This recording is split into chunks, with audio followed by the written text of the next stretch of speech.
Ooh.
but not one jot of your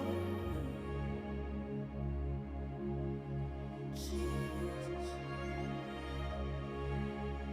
Umela matuvi kuzibiki kikuna na manono. Ayeka barana. Jesus, the only living. We put that trust in you. You can never fail.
Good evening, everyone, and welcome to the first day of our 4-day conversation on MBA specialization. I want to confirm, can anyone hear me?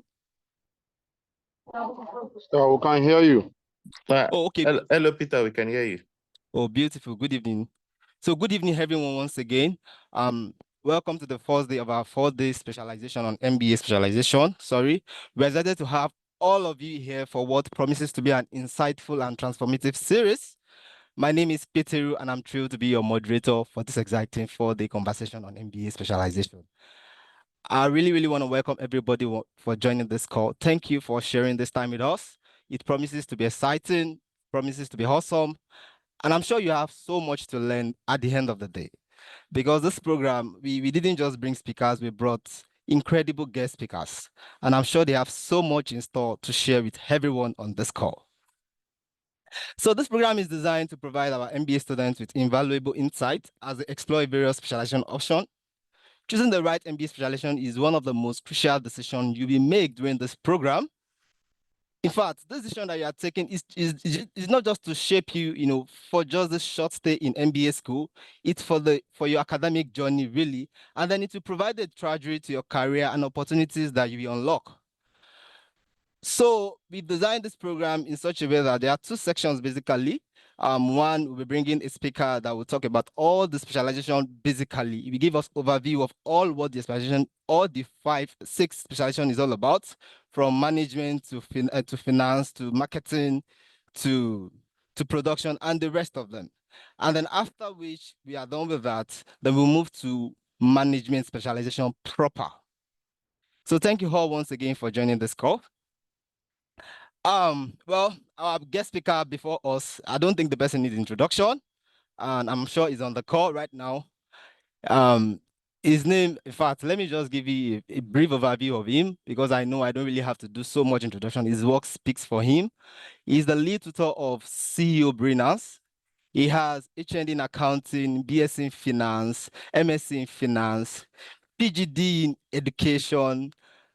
In fact, he's an associate chartered accountant, and then he has PhD in view. I'm not sure that prof has completed his PhD, but then he will be the one to, in the best position to answer that question. But I believe even if he has not completed it, it's all because of us, because this man has been very impactful right from the one. I remember when I met him, he has been awesome, very humble, down to the head, and he's really good at what he does. Anyway, Prof, are you on this call? Yeah, thank you. Yeah, I'm here, Peter. So everyone, please join me in welcoming Professor Jude Amaechi. as to take over the meeting from me. Welcome on board, Prof. Good to have you. Thank you so much. Thank you. I really appreciate this great opportunity given to me. Good evening, everyone. Thank you so much for this great privilege and opportunity given to me to talk to you this evening on your choice of area of specialization. I'll start by letting you know the different area of specialization. We have 6 different areas of specialization. We have the finance specialization, otherwise known as financial management. We have the general management. We have marketing management.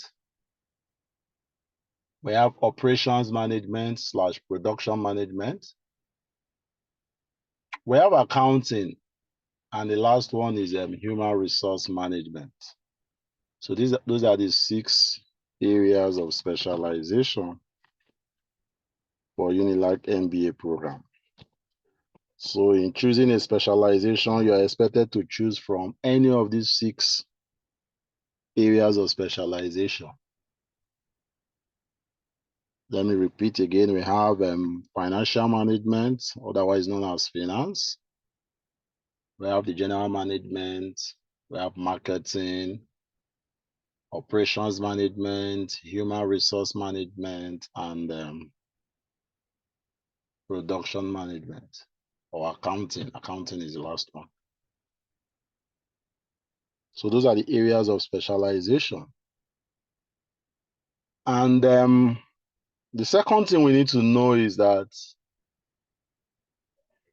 your area of research at the end of the program or during your last semester, for those that are in full-time, the 3rd semester is the last semester, while for those that are running part-time program, the 4th semester is the last program. So during the last semester, you'll be expected to carry out a research work, write a project, to do a research. You should note that your research area or your research topic must be drawn from your area of specialization. For example, if I specialize, I'm specializing in accounting, I'm expected to choose a research topic drawn from accounting. You are not expected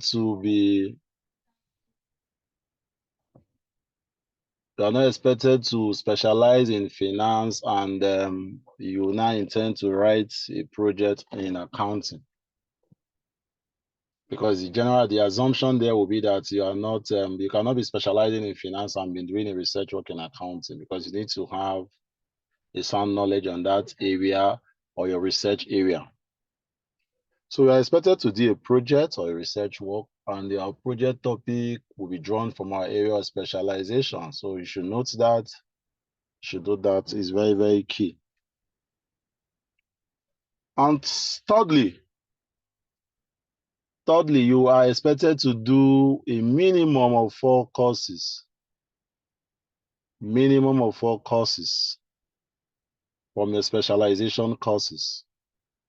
Minimum of 4 courses. Then you can maximum of maybe 5, 7, 8, depending. But the minimum is 4. Minimum is 4. For those that do full-time students, in addition to your specialization courses, you still have other compulsory courses that you've not done. We have, I think, strategic management and computer. So take note of that. For the full-time student, this 3rd semester, you are expected to do computer, operations, and strategic management. Those are the 2 courses, compulsory. So in addition to those 2 courses that are compulsory, you're expected to pick a minimum of 4 courses from your specialization courses. Please note that all the specialization courses are elective. There is no compulsory course among your specialization courses. They are all elective. For example, in finance, specialization, you have 6 elective courses for finance specialization to choose minimum of 4. So if you are a full-time student in your 3rd semester, for example, if I'm doing 4 courses from the specialization plus the 2 compulsory courses here to be done, everything will be 6. Then you add your research, your project, making it 7 for full-time students. For example, if you are doing 4 courses, then if you are doing 5, some full-time students may want to do 5. They don't want to do 4. They may want to do 5 courses instead of 4. So 5 plus the 2 compulsory courses and your project, making it 8 this semester. But the minimum is 4. The minimum is 4. And you should know that among your specialization courses, there are no compulsory. They are all elective. They are all elective. They are all elective courses. They are all elective courses. So another thing we need to know is, why will I want to take 5 courses instead of just doing 4 and just pass and go? Why will I want to do 5 if taking 4 courses can make me or qualifies me to graduate? So there are many reasons why students may want to do 5 or 6 courses. Some choose as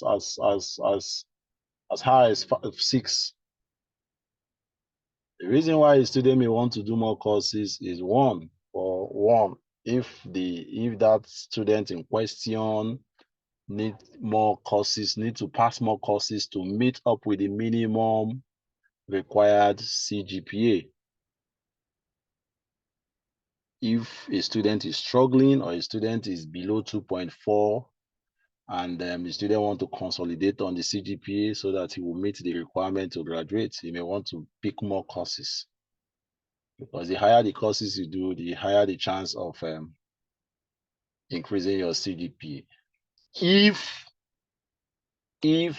you pass those courses, well, because if you pick more courses and you fail more or you don't pass them well, it further brings down your CGPA. So one reason why students take more courses above 4 is if they want to boost their CGPA so that they meet the minimum required pass mark. And secondly, if a student is afraid of not passing all the 5 courses, if a student is afraid of not passing all the 4 courses, for example, if you pick 5 courses and eventually you fail one, you will still graduate. Because the condition is that you must pass a minimum of 4 elective courses from your specialization courses. So I take 5, I take 6, and peradventure I failed 1, I failed 2, I will still graduate if it is 6. As long as I pass 4. So that is the key advantage. That is why most students go for 5. They believe that if 1 or 2 things happen or something may happen that will make them fail 1 and they will still meet up the requirement and graduate. But if you take 4 courses and you fail 1, it means that you not graduate that with that set, because you must pass a minimum of 4. But to be sincere with you, based on my experience and observation, failing in specialization level the chance of failure is slim. It's very slim. The MBA program is designed in such a way that at this level of specialization, a student hardly fails. The only reasons that will make someone fail, a student fail, is maybe you don't come for the exam, you don't take the test, you don't write anything. But once you attend lectures and you partake, I think the chance of failure is slim. The worst you can get is D, DC. That is the common grade. So the chance of failure is very slim, very, very slim. I must confess, the chance of failure is very, very slim. For those that are comfortable with 4, I advise you stick to your 4. For those that want to do more, fine. I've given you the reasons why a student may want to do 5 courses or 6 courses instead of just concentrating on just do 4 courses and pass. And remember, I said all the courses are elective. All the courses are elective. There is no compulsory. And the next question is, can I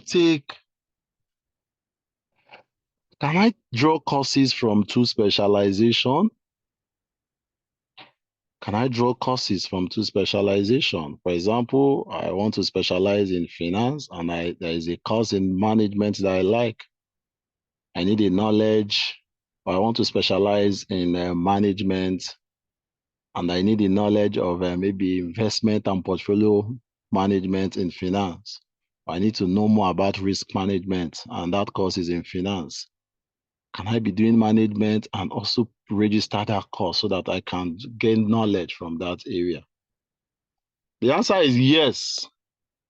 The answer is yes. You can specialize in management and also draw courses from finance. Fine.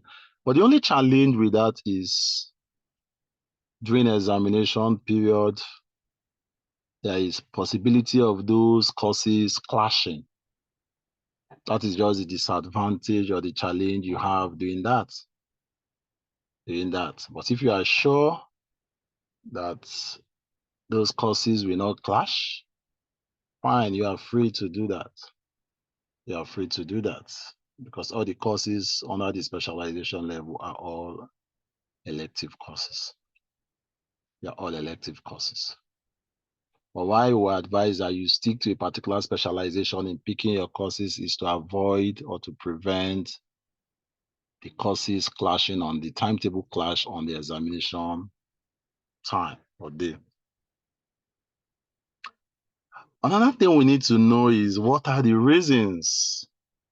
What are the reasons why that inform or that influences student choice of a particular area of specialization? Why do students pick a particular specialization? Based on experience and observation, there are different reasons why students take or choose a particular area of specialization. The number one is the career path. The career path is very key.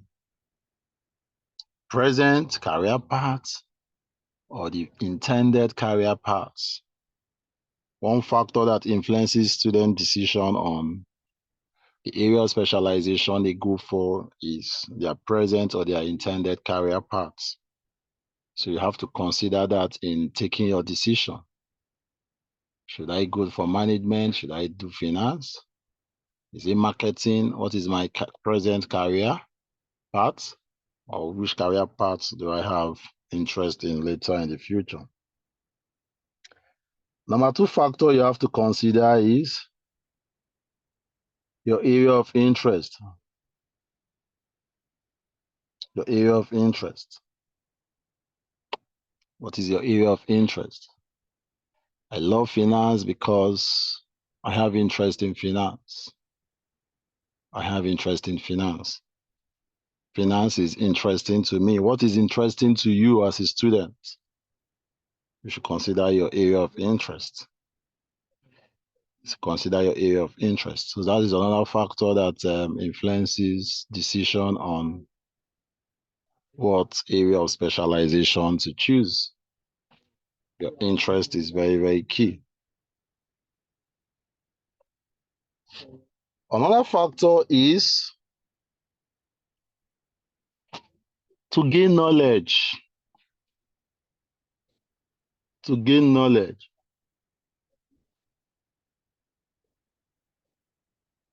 Another reason why a student may want to go for a particular area of specialization is if that student want to gain knowledge from that particular area of specialization for personal reasons, for personal purpose, or for entrepreneurship purpose. have my own business. I need knowledge on how to manage my personal finances or my business finances. How best can I manage the financial resources of my business? I need the knowledge of finance to be able to do that. Okay, let me go for finance. Knowledge. You should take that into consideration in taking your decision on area of specialization. The knowledge you need and which specialization will give me that knowledge that I need to be able to manage my own business, or so also apply the knowledge in different areas. Knowledge. Number 4 reasons. Some students also go for a particular specialization, not considering their interest. They don't consider interest. They don't want to know the present career path. They don't even want to know the knowledge they can gain from it. They're not interested in all those. They just want to pass. Their own reason is we want to pass well with ease and leave this program. There are some students that fall under that category. What influences their decision on a particular choice of area of specialization is the one they can pass with ease and leave the program. Some students will just call me, they come to me and say, Mr. Jude, which particular area of specialization is the easiest to pass? I just want to pass and move on. So their own factor is, their own decision is influenced by the ease to pass. Now let me come in here to be sincere with you. All the areas of specialization are equally easy to pass. All areas of specialization are equally easy to pass. So take note of that. All the specialization are equally easy to pass. I said the MBA program is designed in such a way that once you've gotten to this specialization level, at this specialization level, it's very difficult for students to fail. You may not pass well if at all you not put that effort, that energy you need to put, but the chance of failure is slim. For those that want to pass very well, it is the time to pass very well. If you want to boost your GPA and everything, this is the time to do that. This is the best time to do that. The next one is to boost CGPA, to boost their CGPA. Another factor that influences student decision on the area of specialization is which specialization will give me that opportunity, that avenue to boost my CGPA. That is one factor. Which one will give me that opportunity to boost my CGPA? I'm struggling. My CGPA is very low and I want to boost it. Which one will give me that specialization that will enable me? And in doing that, you have to look at your area of strength. I'm not good in calculation, and I don't want anything that will affect my CGPA now. I want to boost it. So because I'm not good in calculation, I want to do something that I will not make calculation in. I just want something that I can easily pass so that I can boost my CGPA. So these are the factors that influences student decision on a particular area of specialization. So in choosing your area of specialization, you have to bring in these factors into play in taking your decision. But I must say these are the areas of specialization. They are equally easy to pass. But if you know you are not strong in finance, in calculation, I said all the 6 courses in finance are elective courses. We have 4 of them that does not involve calculation. 4. 2 of them are calculation inclined: corporate finance and investment and portfolio analysis. Then the other 4 are non-calculation. I can still do finance and still avoid calculation. Yeah, I can still specialize in finance and avoid calculation. If you have interest in finance, you can still do that and avoid calculation. Sometimes I don't even like Olore's face. I don't want to meet Olore again. Fine. You can still do finance and avoid those courses that Olore take. These two courses that I mentioned, investments, analysis, and advanced corporate finance, will be handled by Professor Olore in addition to other lecturers. So if you know you don't like Olore, you don't want to do his course, you can still do your finance and still avoid those courses. And still avoid those courses.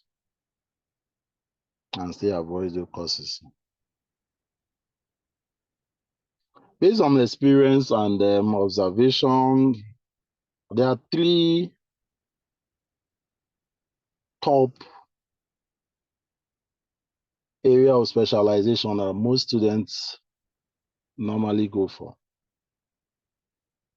There have been top three specialization based on experience. And these three top specialization are finance, management, and marketing. Those are the three top specialization based on trend, based on past trend. It does not mean that it cannot change this time. It could change. But based on trend so far, we find most students in management, finance, and marketing. While you have just few students going for production management, that is operations, accounting, and human resource management. Sometimes accounting, you can even see 1, 2. Accounting is mostly the least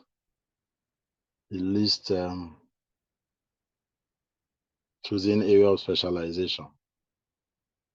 Accounting is mostly the least. So we have the three major ones: finance, management, and marketing. Finance, management, and marketing. So please, at this junction, I want to say, every fear you have in any area of specialization, just dismantle that for now. All the areas of specialization are equally easy to pass. Just based on what I said, in making your choice, you consider these factors. Look at your area of interest and strength. If I'm not good in calculation, I don't like editing calculation, fine. You can avoid those areas. If I have interest in management, general management, you go for that. So look at your area of interest to influence your career path should be considered, your career path. The knowledge gain is also key. Which area will give me the knowledge I need for personal and some other reasons? The knowledge gain, and also consider the one that will give the avenue for you to pass very well, if that is what you need to graduate. You don't say you want to gain knowledge in finance and you go for finance, knowing well that it will not give you the avenue for you to pass well. So I will not advise that. You always consider, okay, this is what I need to pass, because the major thing is that you have to graduate. So you go for that. And please take note that your area of research will be drawn from your area of specialization. Thank you so much. This is all I have to say. Thank you so much. I really appreciate, once again, I thank you for this opportunity and privilege you've given to me to share these little thoughts with you. Thank you so much, Mr. Peter. And thank you, everyone. Thank you so much, Prof, for that little conversation. I think I've learned so much from it. Without wasting time, we have high-profile people also waiting in the meeting room, because we have another section to start by 7 o'clock, in which we'll be discussing management specialization thoroughly by people who are consultants. We have directors as well that are going to be addressing some of these issues.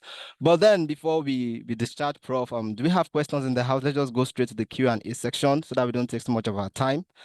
Please, if you have a question, can you just unmute at the speed of concern so Prof can address some of your questions? Thank you.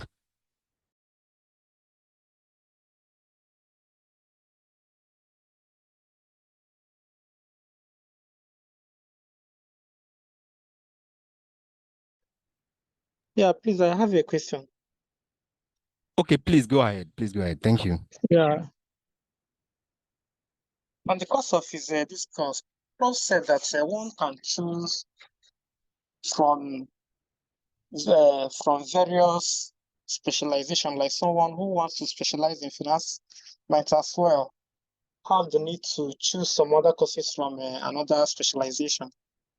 So I want to ask, the 4 minimum courses that one need to pass, is it possible for one to draw the 4 courses from 2 various specializations, or is it a must that one must, the 4 minimum must come from a particular specialization, then any other elective then can come from elsewhere?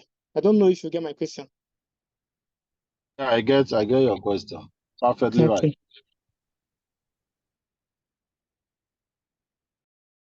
So let me attend to that one first. Now you have a minimum of 4 courses to pass from a particular area of specialization out of the 6 elective, minimum of 4 drawn from. That is why I say if you specialize in finance, for example, you want to specialize in finance, you can pick you have to pass minimum of 4 elective courses from that finance. That makes you a finance specialized student. Then, if you want to pick, you can pick additional elective courses from other areas of specialization. For those that want to boost their CGPA and those that want to also have knowledge in some other areas, you can pick additional courses from other areas of specialization, provided to give you the challenge of that is that exam, the timetable, provided the timetable will not clash. Okay. So that is just the danger of doing that. That is the danger of doing that. Provided Okay, the noted. timetable. But you must pick the minimum of 4 from that your area of specialization. All right, Okay, thank you. Thank you, Thank you, Prof. Prof. I see Chizoba, your hand is raised. Can you ask your question? Or have she left the meeting? Okay, Chizoba, please ask your question. I can see your hand raised. Good evening, everyone. Thank you very much, Prof, for your time. I think he answered my question, Mike. I wanted to ask, what about exam time? Hope the courses don't clash. Like, for example, I have in mind to veer into marketing. So I wanted to ask him, hope the courses won't clash. But I think he has explained that. So, thank you very much.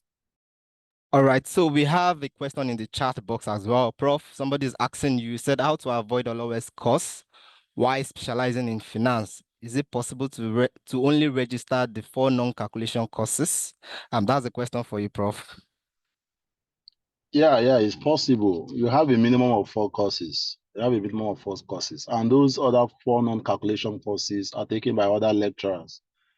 Olowe only handles two of those 6 courses: investments and portfolio analysis. That is one. Then the second one is advanced corporate finance. Those are the two calculation courses in finance specialization. Then the other 4, management of financial institutions. We have international banking and finance, international business finance. We have international monetary relation, and we have marketing of financial services. These are the 2 courses. Management, financial institution, have marketing services.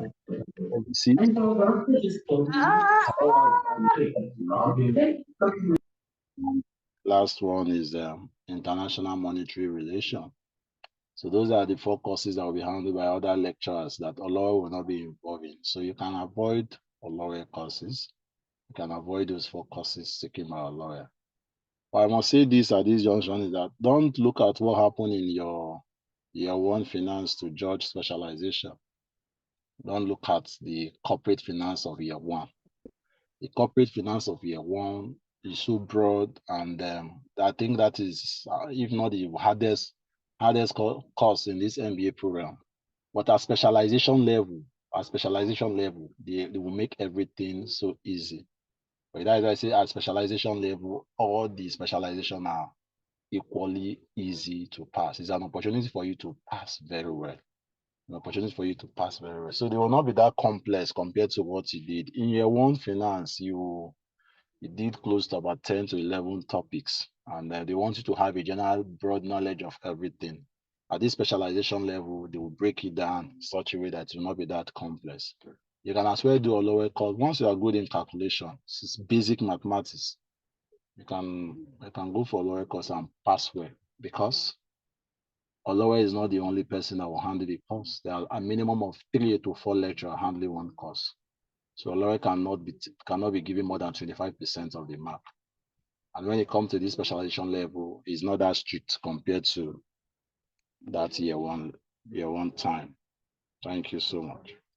All right, Prof. It seems there are questions you need to attend to, that you need to answer, because for many people, I think there is no clarity as to the MBA certificate, whether their specialization is going to be written on it at the end of the day, or it's just ordinary MBA degree that are going to have at the end of the day. I think you need to answer that question for some people, because they are not really sure. And that's why many of them are so concerned about, the specialization option. At the end of the day, is it going to be MBA in finance that I'm going to get, or it's just MBA, that's all in the certificate? I think you need to help us answer that question first. There is no way they will put MBA without putting your area of specialization now. It will definitely be written there boldly. MBA, finance specialization in brackets. So it will be written. Marketing specialization, it will be written on the certificate. Oh, that's revelatory for me, because even me personally, in fact, I'm just hearing that for the first time. I used to think it's just MBA degrees, MBA degree everywhere, except that you mention it now. But it's good, at least I know better now. So somebody's also asking a question in the chat box. He said, how about if I pick 4 each from 2 different specializations? Will UNILAG give me 2 certificates for 2 different specializations? I'm sure that's a no answer, but Prof, that's for you. No. They will not give you. Will you have that? Will you have that opportunity to do all those courses? No. I think you indicate your area of specialization, management. Then every other course you are taking from other specialization will add as an addition to that management specialization. Now, picking 4 for that is 8. Picking 4 for that is 8. There is no way you have that grace and opportunity to write those four additional courses from other specialization without the examination clashing. So that is not even possible. That is not possible within just one semester, unless you want to come back and do additional semester. So though some people do it, those people do additional semester just for them to boost their GPA. If your GPA is not up to 2.4, you can come back and do additional semester. So what the university will do, that they will step down your results. Then you register additional semester or extra year, and you'd and during that time you can pick from other area of specialization just to add. But yet they will not give you would have indicated the area of specialization you chose at the inception. So there is no way they will give you 2 certificate that bears 2 area of specialization. No. You pick a particular area of specialization. Every other thing you are taking is just like an additional elective courses just to add to that. Okay, thank you so much, Prof. Somebody is also asking the question. So when are we getting our certificate or statement of result after writing the final exam in March 2025? Do you have an answer to that, Prof? And then certificate should be after your convocation. After convocation, that is when certificate will be ready. Your certificate can be ready before the convocation, but you can get a statement of results, or you can get to whom it may concern. You can get a letter from the university stating that you have passed, especially when they've released all the results. If they release all the results and you are sure that they've released all the results and you've passed it and you don't want to wait, or you need it for something before convocation, before the certificate will be ready, You can apply to meet with consign, apply at the PG school, so they will issue that stating that you've passed all your courses and you are a graduate of that university, but the certificate is not yet ready. And that document is valid for any official transaction you want to do. But certificates will be ready after the convocation. Once the convocation is done today, you can start picking up your certificates the next day. But before then, certificates will not be ready. Okay, Mr. Timothy Akindoro, your hand is raised. You can go ahead and ask your question. We are pressed for time now. Just ask the question, please. Thank you. Thank you, Prof. Thank you, Peter. Mine is slightly different from certificate dynamics now. I want to ask, if I decide to pick one course from each specialization, then what specialization will I be doing my project? Okay. Now, the thing is that I say you pick a minimum of 4. You need to pick a minimum of four courses from your area of specialization. Minimum of 4 courses from your area of specialization. Minimum of 4 courses from your area of specialization. You can pick additional course from other area of specialization. So you must have a particular area of specialization which you must pass. You must pick and pass at least 4 courses from that area of specialization. That is it. So you cannot pick 1. You've not met the requirements of the program. Minimum of 4 courses from your area of specialization. Minimum of 4 courses from your area of specialization. So you cannot pick additional course. Maybe when you just need the knowledge, you can just pick it there, or you want to add that particular course from that, or you must pick a minimum of 4. And your research topic will be drawn from your area of specialization, where you pick that minimum of 4 courses. That is where you pick your research topic, because all the lecturers that will be assigned as supervisors are lecturers that also specialize in that area. So if you are specializing in marketing and you are picking a topic from accounting, I don't think those lecturers will not be able to supervise you appropriately, because they are marketing lecturers. They specialize in marketing, so they don't have much information on the accounting you are picking your topic from. That is why you have to pick your topic from your area of specialization, because your supervisors are supervisors from that particular area of specialization. All right, thank you so much, Prof. Wisdom, see your hand is raised. Can you ask a question? Okay. Good evening, everyone. Prof. You said something about, I want to talk about finance. In the way of escaping Olowe, we can actually, for those in finance specialization, can actually escape those 2 courses that he handled. And I want to ask, for me, it seems like doing mathematics and you don't want to do something like set theory or law. So I want to ask, is there any way you can actually give a breakdown of the main content of finance? Because I think these investments and the other thing also make up the finance. Is there any way you can give us the breakdown of the main content or courses that makes up the finance, that when we get out of school, we are not feel like, okay, you are missing something? Sorry, sir. Yeah. What you said is very, very correct. You are very, very correct. Just like somebody, he say you read mathematics and you don't know some. You get the same thing applies to finance. It applies to finance.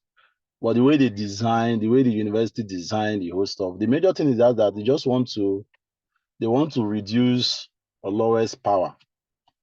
That is how I see it too. They just want to use it as a way of reducing his power, because there is no way you can, because Olowe has been clamoring even during our own time that you should make some courses compulsory in finance.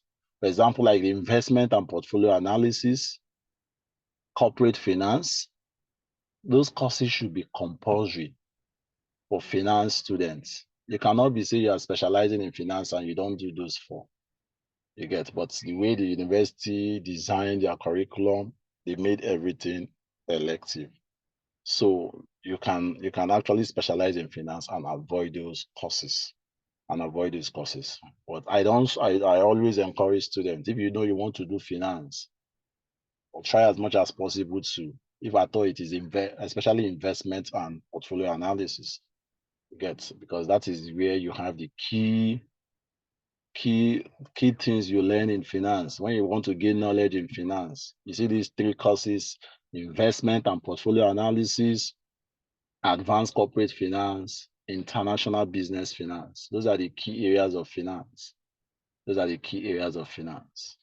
Then the other three, they are those are things you can easily. Management of financial institutions. So that one talks about financial institutions generally, commercial banks, how to manage them, insurance company, CBN, all those regulatory bodies. Management of financial institutions. Then we have marketing of financial services. That one is also marketing now. It's marketing in finance, but in this case now it's marketing of what you are marketing is financial services. It's not physical products. It's not goods, it's financial services. So we have marketing of financial services. We have management of financial institution. Then the last one we have is international monetary relation. Thank you so much, Prof. Thank you so much, Prof. When we get to finance, we know the financial people, we do thorough justice to that. We don't want to dwell so much on that because of time. And let me ask you, there are some questions in the chat box, but let me just quickly throw them to you. Somebody is asking, said, are there compulsory courses outside our specification for year 2 part-time second semester? Are there compulsory? Yes, for no. I think this is a part-time question now. For year 2 part-time second semester. So it's specialization now. Year 2 part-time second semester is specialization. So it's the same thing. Everything I'm saying applies to them. All the courses are elective. Second semester for part-time is specialization. But first semester for part-time year 2 is not specialization. So second semester is specialization. So there's no compulsory. It's all elective courses. Okay, somebody is also asking, is finance specialization classes 100% physical? Are their classes physical? Oh, okay. Physical and online, just.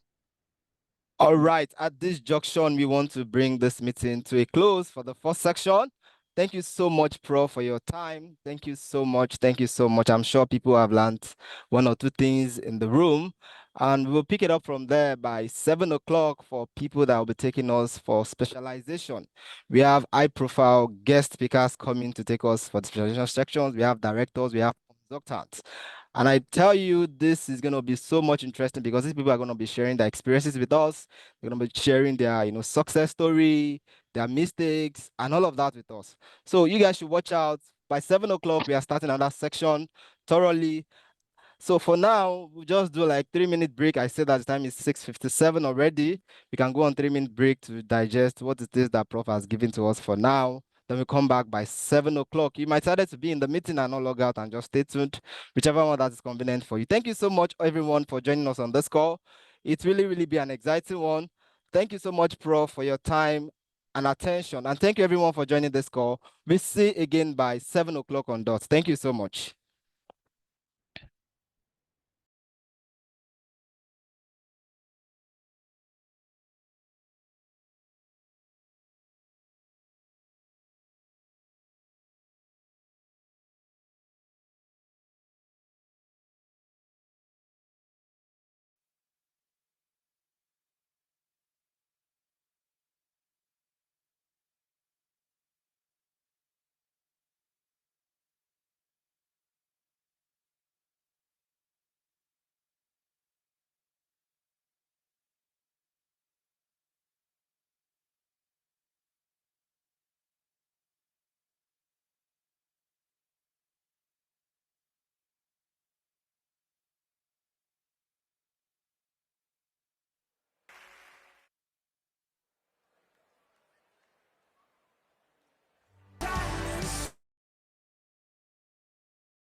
Hello, everyone. Apologies for the delay. There's somebody we are expecting in this meeting. You know, that she, you know, when you are trying to bring in high-profile people that they are directors, their schedule are always very busy. And she just told me she just got to home now and she'll be joining the call soon. So apologies that we're a bit starting late. We have one of the speaker already in the house. Just give us like 5 minutes, everything will be settled and we'll get back to you. Sorry about the delay. So sorry about that. Apologies.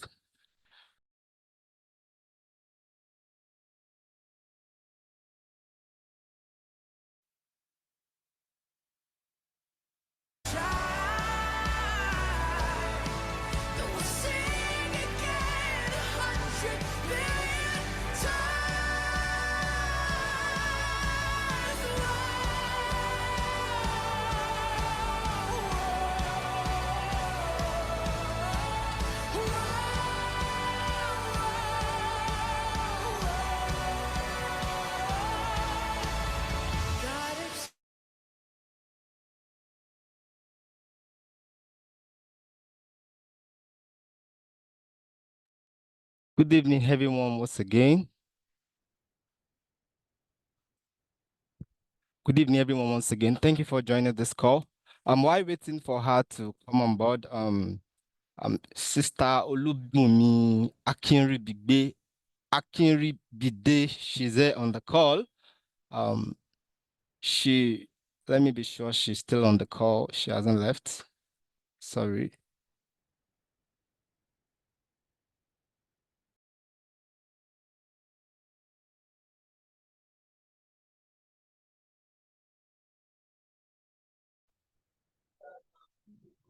Hello, I'm here. Peter, I'm here. Beautiful. I was almost thinking Good you exited the meeting. Sorry. I was Good looking for evening. you from the participant list, so I wanted to be sure you're in the meeting. Good evening. Welcome. evening. Welcome, Sister Thank- Oluwabunmi. Thank you so much for Thank- joining us for this call. Thank you so Thank much. you May God very honor much. you. So, Sister Amen. Oluwabunmi, Thank she you. will start the conversation with us. She studied, she did management specialization 2023, 2024 set. I don't know, for some reason, she didn't want to share everything about her with me. She just said, that little information is sufficient. But I'm sure she has so much to give to her this evening. Sister Oluwabunmi, welcome on board. Thank you so much for coming. Good to have you on board. Thank you very much. So I think we should start with you while we are waiting for the other speaker. I'm sure you have so much to tell us this evening. So Thank over you to very you. much. Yeah, thank you. Good evening, managers. Good evening, everyone. Good evening, thank you for ma. the opportunity, for having me around. And I'll just share with us briefly, my, what's it called, experience and what I feel, may guide you in the course of this journey, on this specialization journey. I want to believe it is just only those that want to specialize in management that are here, right? Am I correct, Peter? Yes, This the program is designed for them, for but management. some of them are That's also good. part of our colleague that they are interested in learning all of this as well. Okay. So they're also part of the call, but All it's majorly right. for us actually. So not a problem. All right, that's good, because we also had the same thing when it was our time. So I'll first and foremost go briefly, into the courses that is required of us, if we want to do management specialization. Overall, we have 8 courses, and 8 adding your project, 8 inclusive of projects now. Are you all with me? Can we all hear me? Please do let me know if I'm audible and all of this. But the school, says that we're entitled to do 4 courses. 4 courses, but of course, you could just add an additional one. All of the courses, as we were told, they are all elective. All of the courses, all of the 8 courses, I'll be mentioning their course code and their course title, shortly for us to know. So it is for you to choose, the ones that you feel you like to do and then gain more experience on for this specialization program. And like I said, there are 8 in all. So you are entitled to 4, and your project makes it 5. But during our own time, we were advised that instead of making it 4, we should rather select 5 courses, just in case you never can tell if anybody. I hope there is no background noise from my end. Sorry, Peter. Is there any background noise coming from my end? Yes, I think so. Just little by You little. think so? Yes. Oh, okay. Okay. But you can go ahead. You can go ahead.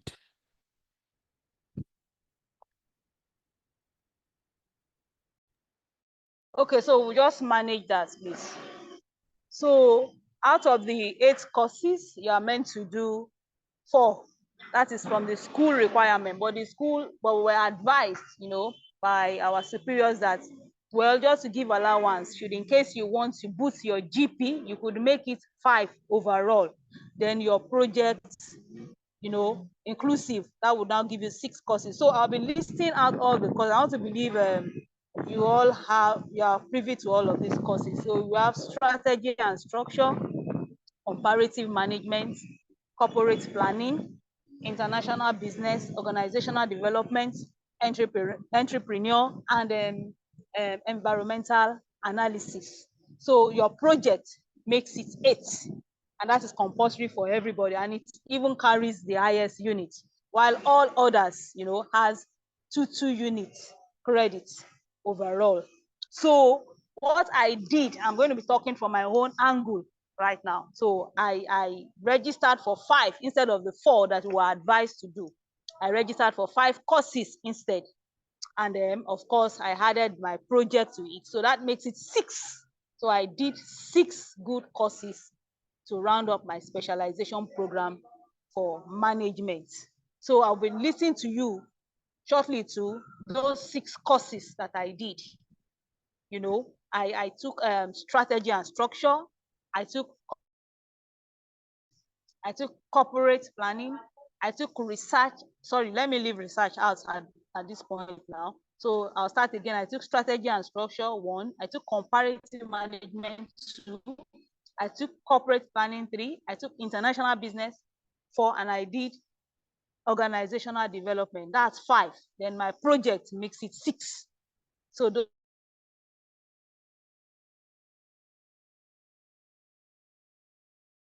you understand? Which area do you feel? Because you are going to be looking at where you are coming from, where you will need some of these requirements, in choosing. You understand? So all of the courses, 8 of them, they are elective. You understand? So you're allowed to choose any of these 8. So those were the courses I chose, and of course, I had a good time doing all of those courses. Then one thing I would also let you know that at this management specialization stage, your focus and even what the lecturers, will be taking you on will be on strategic planning and all of it, because they believe at this stage that is what we need. Making strategic decisions, making strategic planning, even in our finances, how we can be strategic about. So all of the courses under management specialization, centers around strategy. And of course, you guys did strategic management in this semester that you were done, right? Am I correct, Peter? No, we didn't do anything strategy management. No, we did. Oh, you've not done strategic management? No. Maybe we'll be taking it in our 3rd semester, but we have not had a course like that. What we did was sorry. Organizational behavior. Then we did more other management courses. Sorry, let me get you right. I think you guys are entering into the specialization stage. Am I not correct? Yes, exactly. Yes, for full time. Yes. For full time. Yes. For full time. Oh, so I was a part time MBA student. Okay. I was a part-time MBA student, and so we did strategic management even before we entered into the what's it called specialization stage. So, well, let me move on. So, like I said, it's going to be centered around strategy. Do you understand? And so, the knowledge of that strategic management course would help you for management specialization. But I wouldn't know if if we did the same courses alongside the part-time for management specialization, I wouldn't know, honestly. I don't know, maybe you want to do more findings on that anyway, Peter. But of course, generally what I'm coming from the angle of MBA part-time management specialization program now. That's the angle I'm coming from. So the knowledge of strategic management, like I said earlier on, will help you to run your specialization program. Because from our own courses, you would see that most of those courses that I listed out for management specialization, they are interwoven. You cannot be talking of strategy and structure and of course still not be talking about corporate planning and you understand some of those courses and environmental analysis. Do you understand? So those three courses, I want to mention three good courses that are the same. You would hardly, the difference is not so clear, because in fact during our own set, some of us were like confused at some point before we got used to those courses. You understand? We are taking strategy and structure, and it looks like we are also treating environmental analysis, because those courses are interwoven. So these three courses are strategy and structure, environmental analysis, and corporate planning. Those three courses, they are interwoven. In fact, you will see the same topic coming up under each of them. You understand? You will see the same topics coming up. So the knowledge of, so once you have a good knowledge of one, you understand, it will help you for the other two. That is if you are going to be doing those other two courses as well. So the knowledge of one will guide you in how to go about the other two, because they are interwoven. I mentioned those courses again: strategy and structure, corporate planning, and environmental analysis. They are very, in fact, you hardly can tell the difference. They are very, very interwoven. And of course, those topics, centers around strategic management. Do you understand? Strategic management. All right. Sorry to interrupt. Are you saying that we don't necessarily have to take the three courses, that choosing one is sufficient based on your explanation? Is that what you're saying, if I hear you correctly? No, so it's dependent on you now. Like for me now, I did two out of those three courses. And like I said, all of the courses under management specialization, they are elective. None is like compulsory, none is, do you understand? They are elective. It's your choice. You are the one that will choose. Do you understand? And I'm saying that if you now chose strategy and structure, you now chose corporate planning, and you chose environmental and business and this environmental analysis, I'm saying that for a way through for you, a knowledge of one of these, do you understand what I'm saying now, will help you in the other two. That is if you as a person decide to go for the three. Okay, I think I get it correctly now. Yes, I think I get it correctly now. I'm sorry. Yeah. I would like to put a pause there. Sorry about that. Okay. Because of time, we still have Q&A section, and then people should have questions to ask. So please please permit me to introduce the second speaker. All right. Rotarian Juliana Odekhian. I know many people might be wondering what is the meaning of Rotarian. Well, they are a network of professionals and community leaders who engage in humanitarian services. They promote goodwill and contribute to societal development. Rotarian Juliana, she's the governor for full-time year 2021-2022 sets. And then from their class governor, she became the governor for management specialization. She's the director of BookNet Resources, a consulting, training, and educational services. And she also doubles as the educational director of the Maryville School.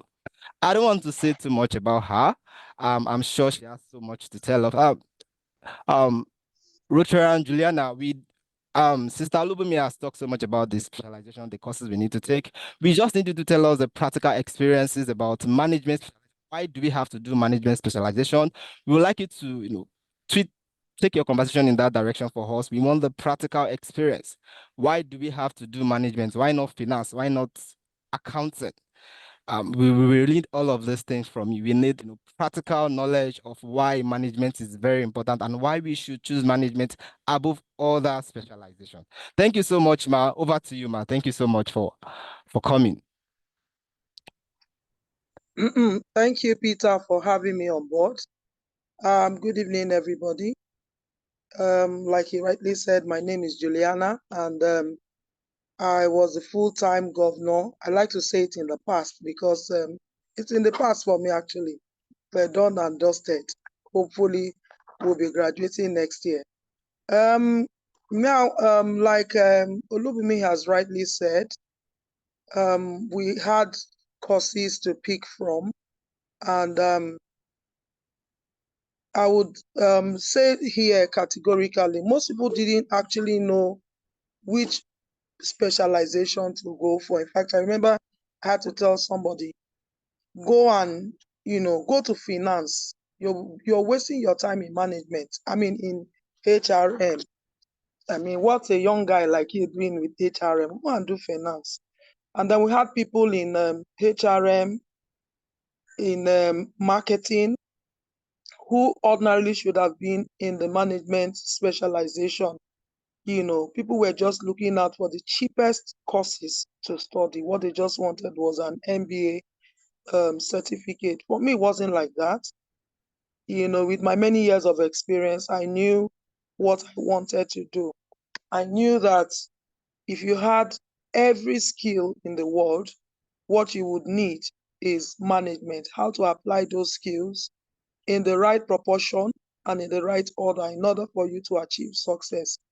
Management, as the word implies, means to be able to manage, to be able to, utilize efficiently and effectively the skills, the tools, resources that you have available at your disposal. So you may have a whole lot of capital, a whole lot of, experiences and skills, and may not be able to apply it in such a way that,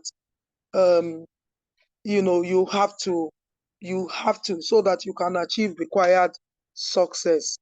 Particularly, we had 6 courses rather, for the management sector, specialization, sorry, I keep using sector.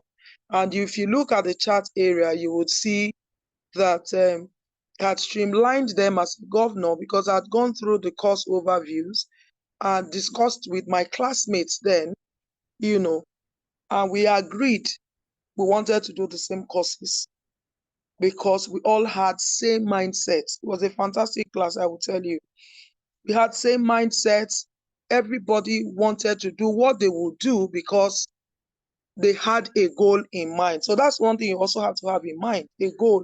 Why am I doing this program? So we started off with having, I'm almost 50, okay? So I'm not a little girl. I'm doing my MBA at this time of my age, meaning I needed it. It was a goal to be achieved in order to apply to the things I was doing.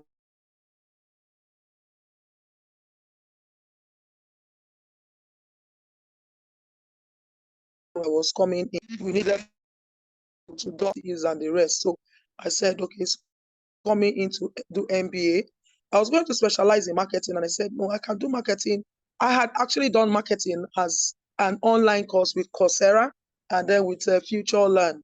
And I knew I was good in marketing. I could sell you a bag of poo-poo for 1 million. I could do that. So I knew it was not something I needed to do. Okay. So what I needed was management. So of course, the first step is for you to identify why you are here. You are not just coming here to pick up an MBA certificate and then when you get a job, you are not able to manage the job. It's a big problem because you will get the job and in a short time, you'll be out on the street. And the truth is that when you're moving on to your next job, you will need a recommendation from your previous job, to say this person is good, you can take him, you can hire him, So it's the first step to decide, why do I need this certificate? What skills? Again, the challenge that many of us had in class, many of them were fresh from the university, and they didn't even know they have work experience, of course, for full-time students. Many of them didn't have work experience and hadn't worked in proper organizations. So they really didn't know what to pick. So people just went for, oh, I'm good in my calculation, let me go for finance. I'm good in marketing, or I want to market, I'm selling products. I'm starting off my own business. I sell earrings. I ship in things and I sell, so I should go for marketing. Those were their reasons. And some said, I just want to specialize in all of these things. You see, the specialization in MBA is not enough for you to become an expert. That's just the truth. It's not enough. So if you want to become a HRM expert, then it means you have to go and register for a master's degree program for that, or you go for CIPM, something in that area. So you will come to MBA and then you want to specialize on it. So the MBA, everything we've done, first semester, second semester, that is regular in the course, and then your specialization will just expose you to the things that you will need to run effectively as an MBA. So we agreed, of the 8, we're giving 6 actually. If you look at the chat area, I don't know if Peter can share what I have on the chat area. Please share it so that it's a bit bolder for every other person to see. So we agreed we're going to do the same thing. We had gone through the outlines of the courses and we said, okay, entrepreneurship, we had entrepreneurs amongst us. In fact, we had more of entrepreneurs. We had the likes of Branda. We had somebody who was running a cleaning outfit.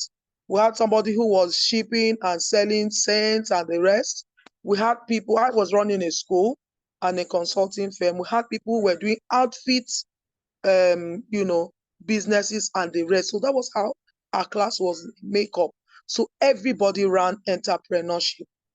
We needed to have an insight of what it was to be an entrepreneur, learn how to do business plans. A lot of people do businesses and they don't know how to do a business plan. They'll have to contract people to do the business plan and the rest, So we all favored entrepreneurship. Then we had corporate planning. Okay, you have an event. Corporate planning is mainly about, your entity, planning what works in the company, the entity, the business, okay? What works in the corporate world, your environment and the corporate world, So it was more of planning and strategic planning, negotiations, planning. So you would want to run a charity event, you want to plan a program, you want to plan like what Peter is doing now. I'm sure it took him a whole lot to put this program in place with a little bit of, excuse me, advice here and there and support here and there, of course, to put everything together. But a corporate planner knows exactly where to start from, what to do, where to source funds, how to source funds, and where to source funds, of course, and who should partake in this planning. Of course, if you're working in a corporate organization, you actually need this course. Now, if you're looking at running your business, for example, you're producing products for a particular set of people, for your target area, when we talk about blue oceans and the rest, you look at corporate planning and even beyond, So corporate planning, we favored corporate planning. And then we had international business. Many of us do shipping and, relating to people who are overseas, doing businesses with people overseas. You also want at some point send your products outside your country or bring in products from outside the country, And then you also need to learn about those countries' rules and regulations in trading, and then, all their international business environment, very important. It affects your business. Some things are contraband from country to country. Some things are taboo, taboo as in religious based, countries like Arabian countries, Muslim countries don't eat anything made of pork. So you're shipping satis or whatever, and it's made of pork. It may not fly. Your business may not fly. So you need to learn about all of that. So we said, okay, we'll do what some people didn't do. Okay. And then we had environmental analysis, a fantastic course taught by Dr. Akinribide and cohorts. Fantastic course, an A course. In fact, all these courses that I mentioned are A courses. They are fantastic lecturers. But I think MBA 822 and MBA 815 were taught majorly by Dr. Akinribide, who, if you know him very well, is an American to the core. He's serious with education. He would help you to understand and break down every concept.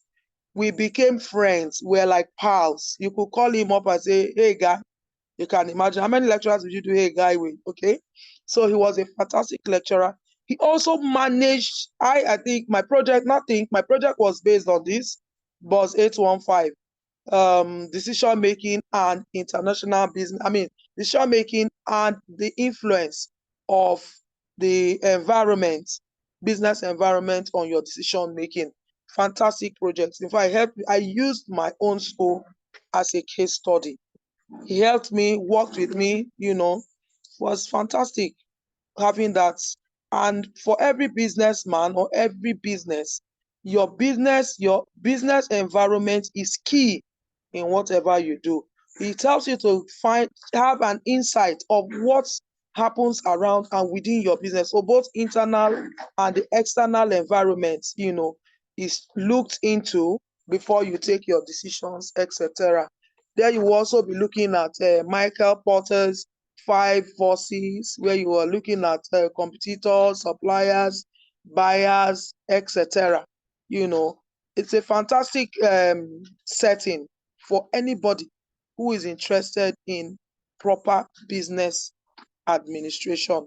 Then we also had business BOS 816, strategy and structure.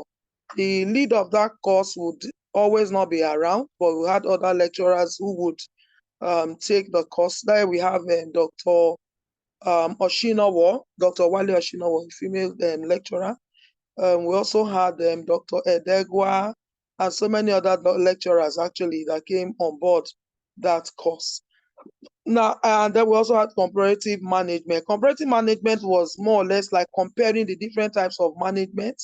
And so we just said, there's no need for all of that. Now, for us, we were focused and we said, comparative management we were focused as in the sense that we came for certain things. We came to learn some certain things and we found them in what were being offered. So for comparative analysis, we felt that something that we can read up. That was how we felt. For the courses we didn't take, it was something we could read up. It was something we could read up. It was something we could do as an on-the-side course. So what's the point killing yourself over what is not so important? So just like Oluwabunmi spoke earlier, she said they were advised to do 5 courses in case you drop off one. It worked for some people, really, because at some point, BOS 816 became tough. The lecturers were not showing up, and the lecturer was becoming too aggressive, and so people started dropping off the course few days before exams. Some even ran the exam, and the question was horrible. I'm telling you the truth. It wasn't easy for them. So right after the exam, they dropped off that course. So it's still possible for you to drop off a course even just before you write the exam. So you drop it off. Although I'm sure the deadline for dropping off courses would have crossed, but you just make payments. We paid, like, some people paid 6,000 to drop off the course. So we dropped off those courses. So on the whole, from my own experience, I wrote just 4 courses because I was sure I was going to pass. Some people would say, hey, it's because we are the governor. Well, the funny thing is that MBA does not even remember who the governor is when they are marking your exams, because of course it's your matric number. Maybe after the result is out, or maybe after exams, I'll walk down to the lecturers and say, look, Oga, This is my matriculum. And if they don't ask you, there's nothing you can do about it. You know, so you have to put in your all. You have to put in your all. You may get textbooks. For management, they will not give you textbooks to buy. You don't get to buy textbooks. They are fantastic guys. They don't force you to buy textbooks. What they do is to recommend textbooks, which you can get online. You can get them online. They will give you materials. They will also give you case studies you discuss in groups. Those groups case studies are very important because they make up your CA. If you're participating, even in class for, I think for bus 839, that was a general course. We had Dr. Ifere, you know, for asking questions, you will get marks. For asking questions, you will get marks. For answering questions too, you will get marks. It shows that you're following in the class. And then most of the lecturers in management are actually lecturing as well at ULBS. That's the University of Lagos Business School. So they have that orientation of the business. Of course, they don't write exams there, but you must learn it. And so they put in their best. And imagine millions of naira compared to the peanuts that we pay, and then they're coming to give us the same treatment in class. I just hope that we will maintain the same lecturers in this semester, because with time many of the lecturers are dropping off. Yeah, many of them are dropping off because of delays in payments. Sometimes the payments don't come for more than a year, and it's not very easy having stretched yourself for too long and the payment is not coming. Sometimes the payment is slashed after you've worked so hard. So basically, for me, management is the main course in MBA. Of course, Masters in Business Administration is the main course, and so you will get everything in the MBA. I know that I follow up in other specializations: finance, HRM, marketing, production, but I know that the main course in MBA is the management, and you'll get most of it. In other specialization like finance, you still do finance of this, finance of that, finance of international business, finance of this and that, you know. But these are the major things in MBA strategy. And what's MBA without strategic planning and management?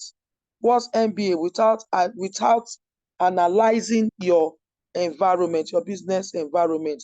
What's MBA without entrepreneurship? What's MBA without corporate planning? So I think if really we know why we're there to do our MBA, or if we're not just doing the MBA just for the sake of the certificate, then I think the best specialization to go for is management. Of course, over time, after a long period of time, managing yourself or working as a manager with an MBA, you have even more opportunity to move up to the top management level. Again, you see the management is there, top management. With what you have done in MBA management, you get more opportunity of moving up to the top management level. So I think I want to drop it up there so that I don't take up everybody's time. I hope I've been able to make sense this evening and just coming in, just trying to settle in. But I hope I've been able to do justice to it, because I promised Peter I'll be here today. Thank you very much. Thank you so much, Ma. Sincerely, we appreciate everything you've spoken about. I've learned one or two things from your conversation. Well, let me also tell you, I'm somebody that I'm so much interested in management. In fact, management prompted me to do MBA. So I don't know how we are going to drive you this evening before you go. It's going to be a serious drilling, and I'm sure my fellow colleagues also have questions for you. But before we begin the Q&A question, I want to ask what other additional certificate do you think anybody in management should try and acquire that can give them an edge, apart from specializing in MBA in management? Okay. You are going to specialize in management. I don't know how vast you are on marketing, because again, marketing gives you space. It gives you visibility. That's marketing. So it's just like somebody who is very good at doing things, and you're not bringing it out to the open air for people to see. You're not bringing it out to the open for people to see. You are not getting visibility. Nobody knows you have that skill. So you don't get to be seen. So I think marketing is also a fantastic course that somebody can also run. There's so many marketing courses everywhere, short-term programs. And I think marketing, again, is not something to be rushed in a space of 2 or 3 months, because there's so many aspects of marketing, so many things to learn under marketing. That's the truth. We learn so much in so short a period of time. And I think it's something that one should take time to learn and then decide on what kind of marketing to do. Of course, we know we have marketing orientation, then you also have marketing mix, so you need to sit down and decide, what should I do, which aspect of marketing. Then we also have digital marketing, which is taking over taking over this marketing orientation as a whole. Everybody is online, everybody's on the system. You also need to determine again which aspect of digital marketing do you want to go into. How do I go about it? What should I do in order to go about, doing all of this? Finance is also good. Financing your products, etc., is also good. Again, in this period where we have economic, I don't know how to describe it now. I'm looking for want of adjective, a serious adjective to describe our economic crisis in Nigeria currently. It's also important to also look at financing of your projects, whatever projects or whatever thing you're managing. Financing is very, very key, because have the biggest and the best and the fantastic knowledge of management, fantastic knowledge of marketing without finance, it's a no-go area. Again, what are you learning in the finance? Are they obsolete? Are they relevant at this time? These are questions we also need to ask ourselves. So that's why forever and ever, management will remain green. It only gets updated with time as as we update the management system, we update the business environment, the factors in the business environment. This method of management also improves with time. Nobody will tell you. You will just identify that, in this area, these are the kind of people here. These are the things they want. This is how, I think we should go about it. But how do we finance those things so that it gets to the people, your target market matters a great deal. So like I've mentioned, finance is important. Marketing is also very important. Again, there are short courses that you can do to learn all of these things. Finance is very important. Marketing is also very important. But these are things that you need to also look at their outlines and see, are they relevant at this time? Are they relevant? Those calculations we do in finance class, you do cumulative frequency, will now do this, will now do that, you subtract, you divide, you do NFA, you do future value, whatever, etc. Nigeria is a country where things don't even, many principles don't work as planned. In Nigeria, principles, theories, that work everywhere in the world. When you bring it to Nigeria, Nigerians will tell you this is theory, it's not practical yet, because we have a unique, let me call it unique, in the sense that no other economy in the world looks like it. I just saw day before yesterday, inflation rate about 33%, over 33%, and we're still the way we are. Many countries would have closed down by now. Most countries would have closed down by now, would have shut down by now at 33% inflation. So we really need to look out for, if you're picking management, you're looking at an alternative for management. You look at marketing, And you also look finance. at finance. All right. Thank you Yeah, so much, Ma. Thank you so much for that yeah. insights. Thank you so much. Sister Oluwabunmi, can we give you some time to also share? Do you have anything you want to tell us before we go to the Q&A section proper?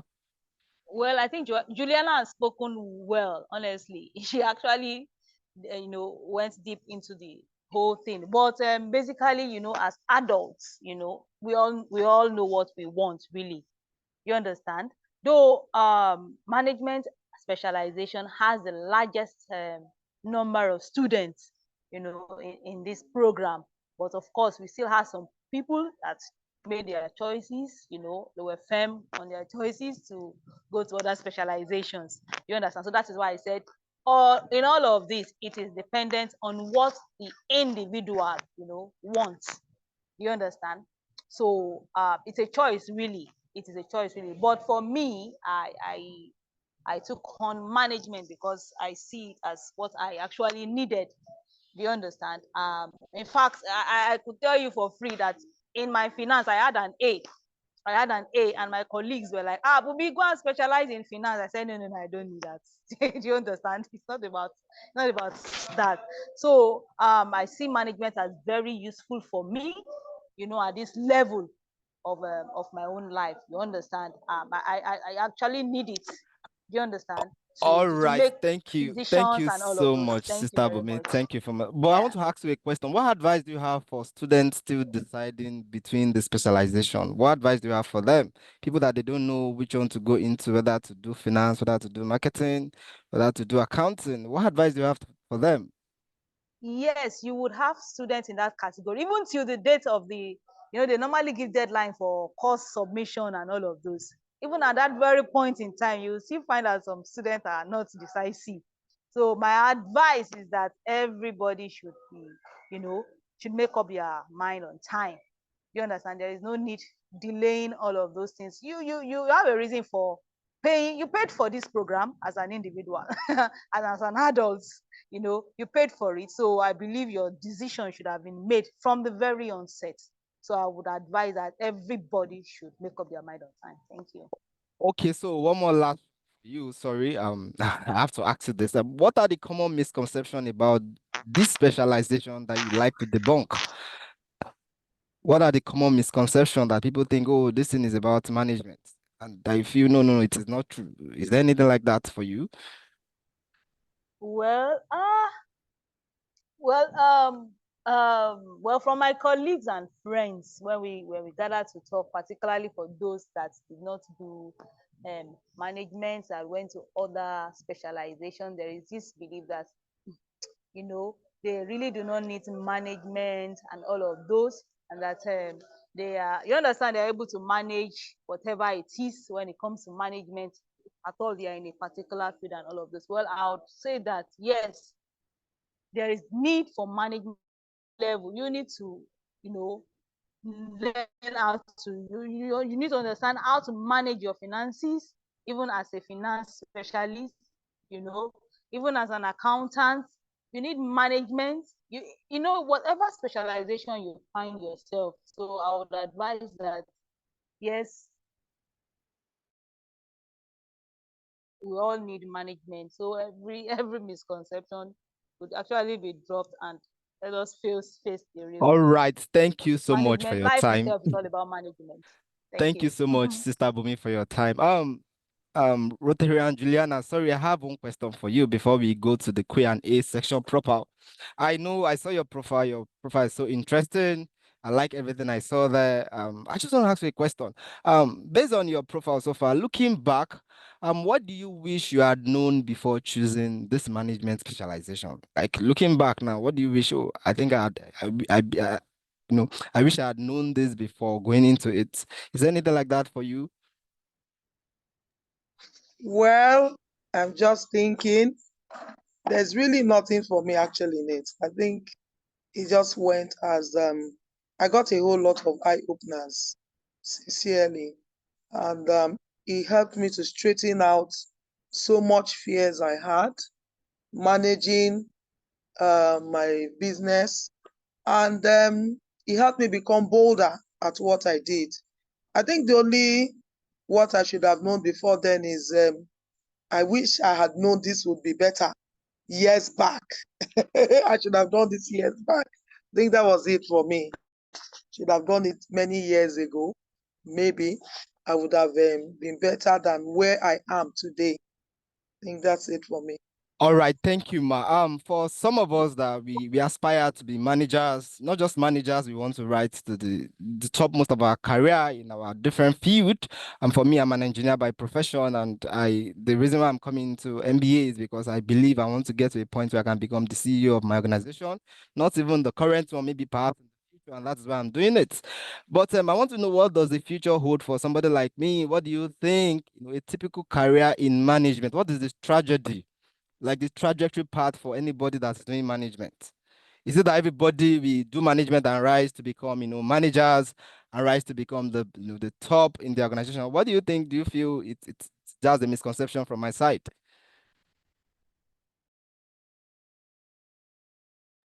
Okay, I'll take that.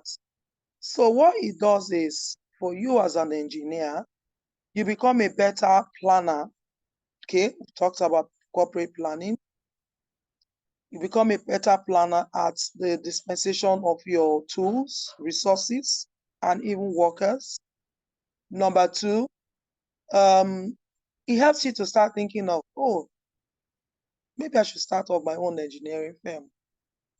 And you know what it takes to start up your own engineering firm. Number three, it also helps you in determining strategic management, strategic ways of managing and planning, structuring your programs, your activities. Okay? So it's not just about becoming a top manager in your business. Of course, the top management will come after you have put in your best in all of this. Of course, it depends on your on your work, on your kind of organization. Okay, so you are either going vertically or horizontally. Okay, so you're moving maybe to the top, or you're circulating round, and you're becoming a team player or a team maker. How do I call it now? You're becoming somebody who is in a role model, a leader who knows how to pull everybody together. That's what we call an authentic leader. You will learn that when you get to authentic manager, when you get to the management specialization. So you're an authentic leader, and you're able to you work with everybody and also pull people to work with you. So you're not just aspiring, you're not just the CEO, the figurehead who is there and calling all the shots. You're also working and you're doing, and everybody is seeing you. And then it also gives you that,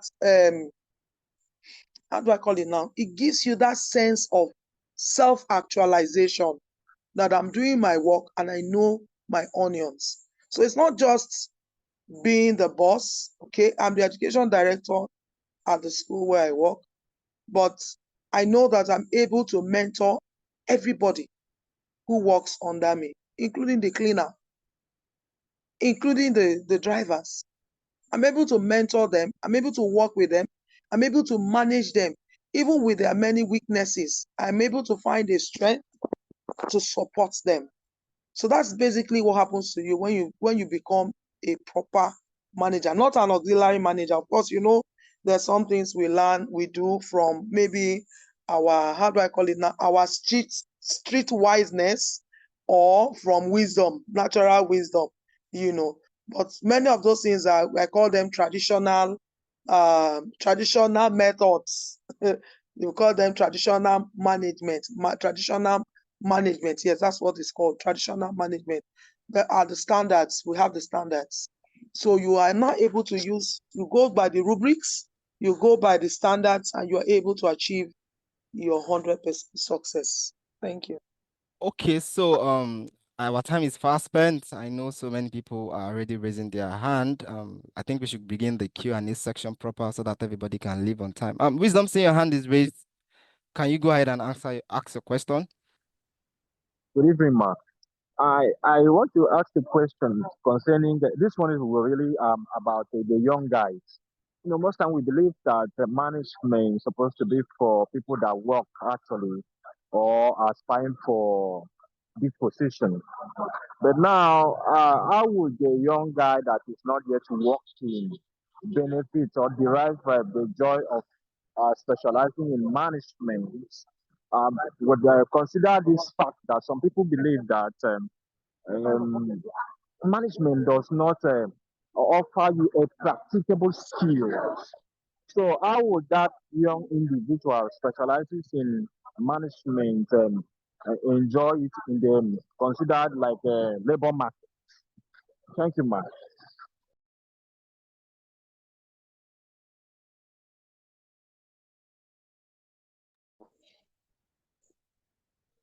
Okay.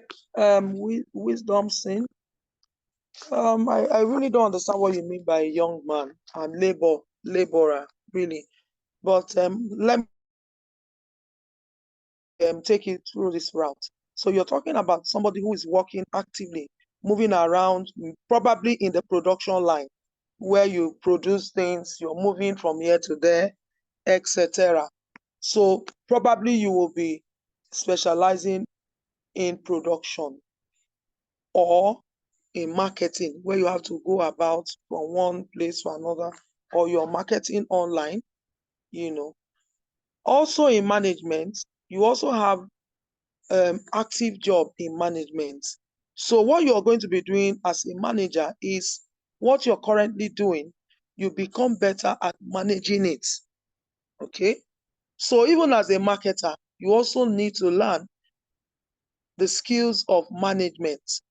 You need to also understand who are the customers I have, how do I manage them, how do I put them together, is so that when I'm going out, I'm going to this same set of people. For example, I run a bakery.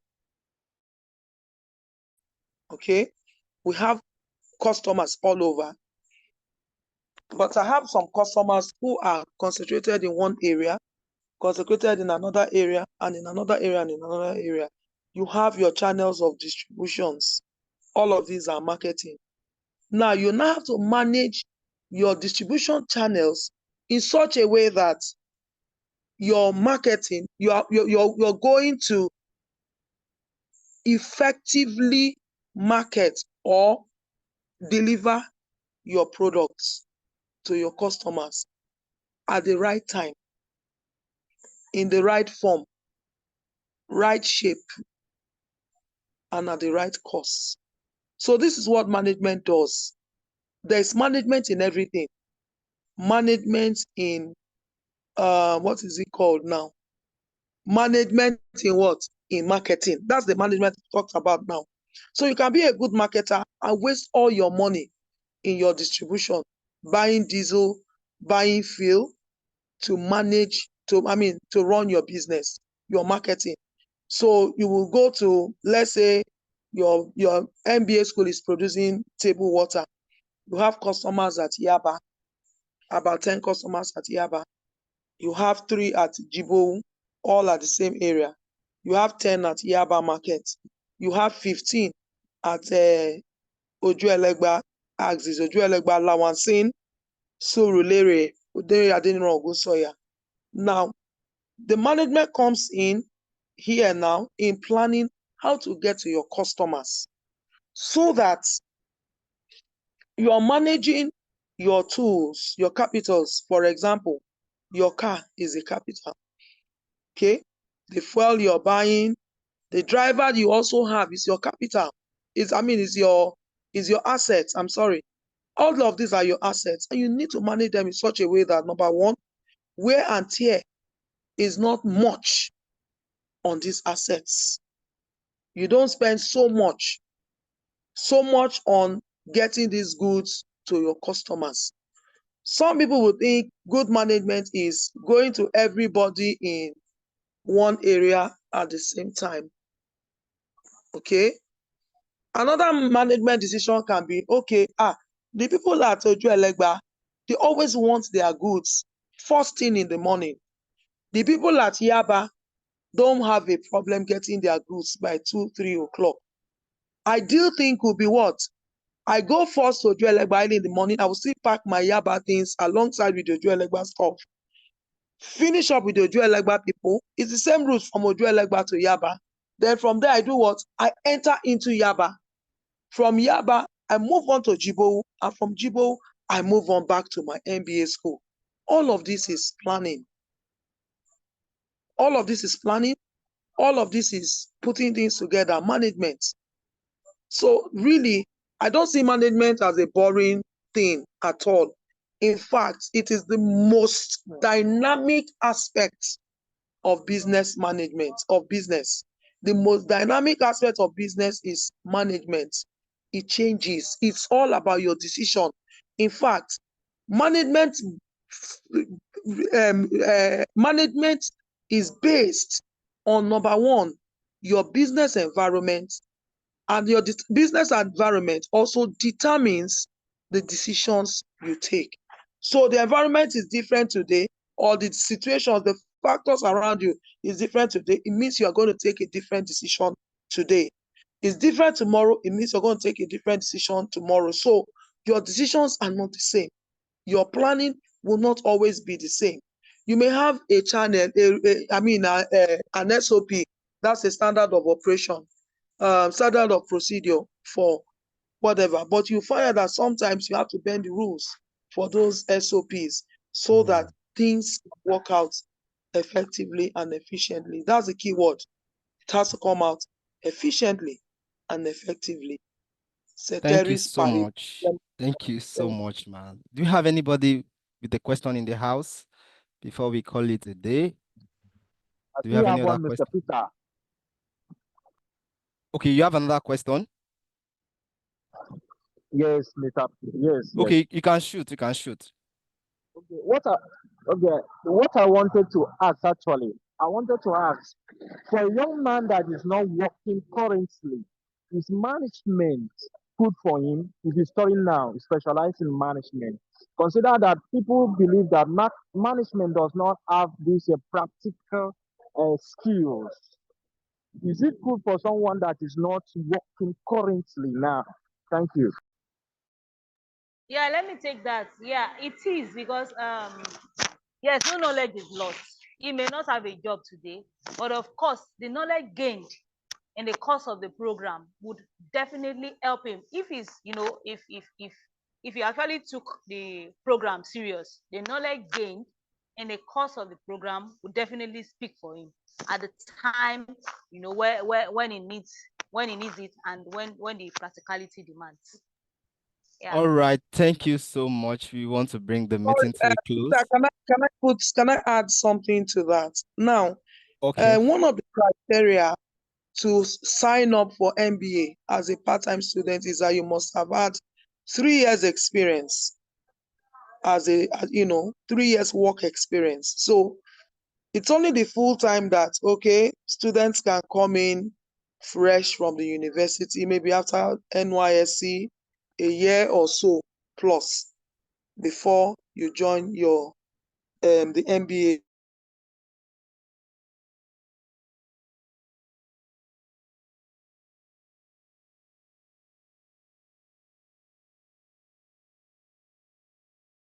Class. So obviously your work experience will really not work for you. I remember years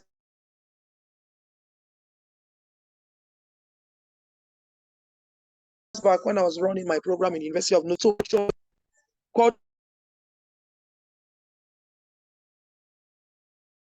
culturalize whatever you're doing and implement it there and see what works for you.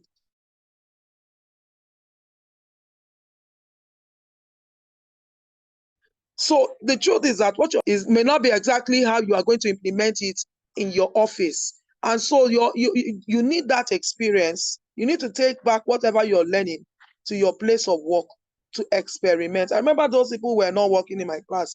I would tell them, pick up something. They were full-time students, but they were doing some things. Pick up something, even if it's just to go and start selling something. I remember somebody started selling jewelries in my class. Yes, she had to start doing something, because the truth is, you will just be reading and you will not understand what the lecturers are saying. That's just the truth. You will not understand until you are in the class. We had a form-filled class because we were interacting with the lecturer. we're using the practicality of work to do the explanation. So when the lecturers explain, we will not say, can we liken it to blah, blah, blah, blah, blah. When we did it in the office, we did this, we did that. The lecturer will say, yes, yes, yes. And then we begin to talk. So it's no longer an exercise book or a textbook thing. It's now bringing what you're learning into practicality, into real life. So like I would answer that question.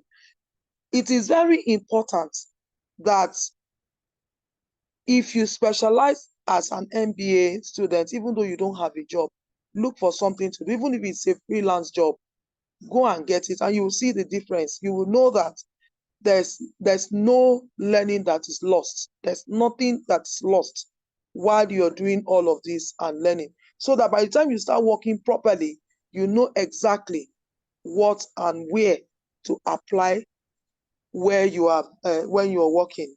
That's my own 2 cents Thank about it. you so much for joining this call with us. We want to bring the meeting to a close. Thank you, Rotary and Juliana. Thank you, Sister Oluwabunmi. Thank you so much for your Thank you time for and for having us. insights. I'm sure people have learned a few here, a few there, and I'm sure that all that you've taught us this evening, it really, really do us good in the long run. Thank you so much for your time. And our audience, thank you so much for joining this call. I saw a lot of faces. I saw Ayodeji Okewo, I saw Chizoba. Many of you, sorry, I can't mention all the names. Sister Yetunde, I saw you. I saw many people. Thank you so much for joining this call. Dixon, well, thank you so much. Thank you all. And so tomorrow we continue with our day 2 on this same specialization talk. We are bringing in Olu Brain Box. We will be talking about all the specialization before he now dive into the marketing specialization thoroughly. It's going to be very awesome. It's going to be insightful. It's going to be a lot of learning. 8 p.m. tomorrow evening. Join us again for another section, day 3 section on the same conversation on MBA specialization. Thank you all for joining this call. Do have a wonderful evening. Thank you so much. Bye. Thank Bye. you. Thank Thank you, you so Peter. much. Bye. Thank you.